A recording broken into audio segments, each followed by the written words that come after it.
Нет, ты не умрешь. Теперь у тебя есть земля. Мне не нужна земля, если тебя не будет со мной. «Далеко-далеко» 1992 года, «Далекая страна», Far and Away. Драма режиссера Рона Ховарда с Томом Крузом и Николь Кидман в главных ролях. Фильм снял Рон Ховард, известный американский режиссер, актер и продюсер. Из других его режиссерских работ можно выделить «Игры разума» 2001 года с Расселом Кроу, «Код да Винчи» 2006 года с Томом Хэнксом, «Гонка» 2013 года с Крисом Хемсвортом и «Хан Соло. Звездные войны». «Истории» 2018 года с Эмилией Кларк. При бюджете $60 миллионов мировые кассовые сборы «Далекой страны» с Томом Крузом составили $137 миллионов. Критики во многом негативно восприняли фильм «Далеко-далеко» 1992 года, а простым зрителям она пришлась по душе. Заглавную тему к фильму исполнила Эния. Фильм «Далеко-далеко» снимался на 65-м камеру Panavision Super 70 с использованием новейшего оборудования фирмы Panavision.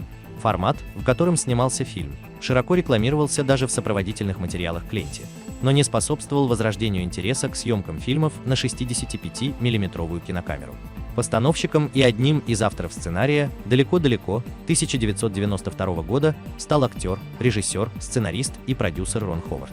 «Далекая страна» с Николь Кидман была неоднозначно встречена критикой. Одни говорили о ней как об одной из худших работ в карьере Тома Круза.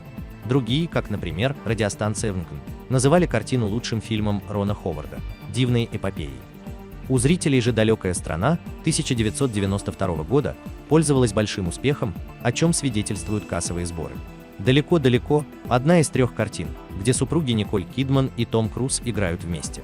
2 другие их совместные работы – «Дни грома» Тони Скотта 1990 года и последняя лента Стэнли Кубрика с широко закрытыми глазами 1999 года. Интересно также сравнить гонорары супругов, полученные за «Далеко-далеко». Если у Тома Круза он составил $13 миллионов, то Николь Кидман заработала всего 250 тысяч. Переспал бы ты с ней и все дела. Она же моя сестра. А я ваша мамочка. Режиссер Рон Ховард был недоволен реакцией лица Николь Кидман во время съемок сцены, где ее героиня Шеннон поднимает чашу, прикрывающую пах Джозефа, ее мужа Тома Круза. Не сказав об этом Кидман, он попросил Круза снять нижнее белье. Ховард получил реакцию, которую он хотел, и это вошло в фильм «Далеко-далеко». В 1993 году фильм «Далекая страна» был номинирован на премию MTV Movie Awards в категориях «Лучшая экшн-сцена» и «Лучший экранный дуэт» Том Круз и Николь Кидман. Платье, которым Шеннон восхищается в витрине магазина в Бостоне, является одним из платьев, которые Клара Клейтон носила в последней сцене «Назад в будущее 3» 1990 года. «Далеко-далеко» 1992 года – отличная история со звездной актерской парой Томом Крузом и Николь Кидман на стыке жанров. Тут и история, и вестерн, и драма с элементами комедии.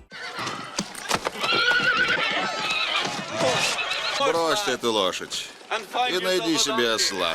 В ролях: Том Круз, Джозеф Доннелли; Николь Кидман, Шеннон Кристи, аристократка, дочь лендлорда Дэниела Кристи; Барбара Бэбкок, Нора Кристи, мать Шеннон; Томас Гибсон, Стивен Чейз, управляющий в имении Дэниела Кристи, жених Шеннон; Роберт Проски, Дэниел Кристи, отец Шеннон, аристократ, землевладелец; Колм Мини, Майк Келли, хозяин клуба.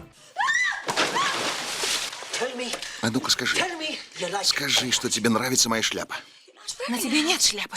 «Далеко-далеко» сюжет фильма. 1892 год. У Джозефа Доннелли, молодого ирландца, в исполнении Тома Круза после смерти отца отняли землю. Оскорбленный Джозеф решает отомстить своему лендлорду Дэниелю Кристи. Роль исполнил Роберт Проски. Но вместо того, чтобы убить Кристи, он сам оказывается ранен, и его вызывает на дуэль высокомерный управляющий Кристи Стивен Чейз. Его играет Томас Гибсон. Тем временем Шеннон, дочери Дэниеля Кристи в исполнении Николь Кидман, начинает надоедать традиционность взглядов ее родителей на современное поколение. Она строит планы уехать в Америку, и с ее помощью Джозефу удается избежать дуэли. Он едет с ней на океанском лайнере в Соединенные Штаты Америки в качестве слуги. После приезда в Бостон у Шеннон крадут все ее ценности, захваченные из дома серебряные ложки. Джозефу приходится взять над ней опеку, так как она не приспособлена к реальной жизни. Они оба устраиваются на работу и начинают откладывать деньги. Джозеф выступает боксером в местном клубе, а Шеннон работает на фабрике по переработке кур. Позднее она устраивается танцовщицей в клуб. Все идет хорошо до тех пор, пока Джозеф не проигрывает матч с большими деньгами на кону. Из-за этого все деньги, которые они успели отложить, у них забирают, а их самих выгоняют на улицу на мороз. Им приходится скитаться в поисках работы и еды. Отчаявшись, они забираются в чей-то дом и, застигнутые хозяевами, бегут. Хозяин дома стреляет в них и ранит Шеннон. Тем временем родители Шеннон, столкнувшись с восстанием в Ирландии, лишаются всего своего имущества. Не имея больше дома и ничего другого, что удерживало бы их, они решают отправиться в Америку на поиски своей дочери. Чейз, присоединившись к ним, организовывает поиски Шеннон. Но это не приносит результатов. Джозеф сам приносит раненую Шеннон в дом к родителям и уезжает вместе с бригадой строителей железных дорог на запад.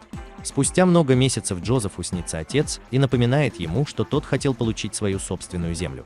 Проснувшись, Джозеф решает присоединиться к обозу переселенцев, которые идут в земле Оклахомы, чтобы участвовать в большой гонке за землю 1893 года. Судьба вновь сводит Джозефа с Шеннон. Она со своими родными тоже участвует в гонке. Джозеф узнает, что они с Чейзом собираются пожениться. Во время гонки Чейз пытается помешать Джозефу. В результате он ударяется головой о камень. Шеннон говорит Чейзу, что не хочет его видеть, и спешит к потерявшему сознание Джозефу, говоря ему, что без него ей не нужна земля.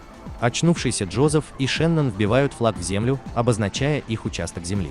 Так сбывается их общая мечта – иметь свою землю в далекой стране. Без земли человек ничто. Земля – это душа каждого человека. Фильм просто упоителен своей ребяческой наивности. Все эти несуразности, нелепости, их будто в жизни не бывает, оно будто бы несерьезно, и тем не менее это происходит. И в это верится, как верится в детскую игру, в которой возможно все.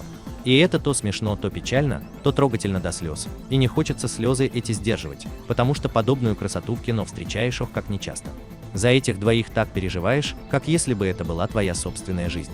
Твоя земля, твоя мечта, твоя любовь, такая хрупкая, не ломающаяся, такая удивительная и такая единственная, что без нее не нужна никакая земля.